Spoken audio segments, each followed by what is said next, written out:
So let's talk about an equation that killed 200,000 people. So naiduha ka scientists, it's Meitner and Hahn. They're working with uranium and then they're trying to discover how uranium works. They discovered that if uranium split, it releases an insane amount of energy. So ang gipanganlan na siya og nuclear fission by theory pa na siya. Meanwhile, across the ocean, si Albert Einstein, yes, si Albert Einstein.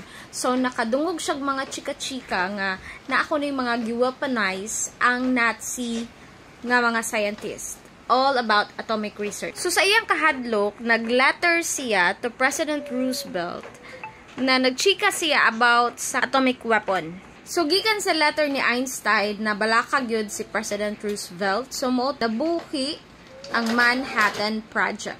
Kung asa as in mga found nga mga mathematician, mga scientist, mga Nobel Prize na angadto. Created equations, simulations, mga test. Ang main purpose sa ilahang research is to create the first atomic bomb. Code name is Trinity.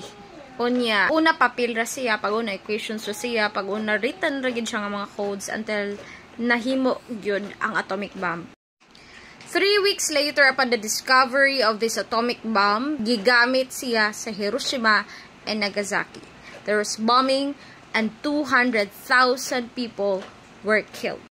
The E equals mc squared is very much used in the formation of the atomic bomb, in which grabe kaayo ang regret ni Einstein. Yan na siya nga kung kahibaw pa lang ko, dapat gisunog na ninako nga letter. Siya, knowledge in the hands of someone very violent is way too scary. If you like this story, please give it a like and a follow. See you in the next video.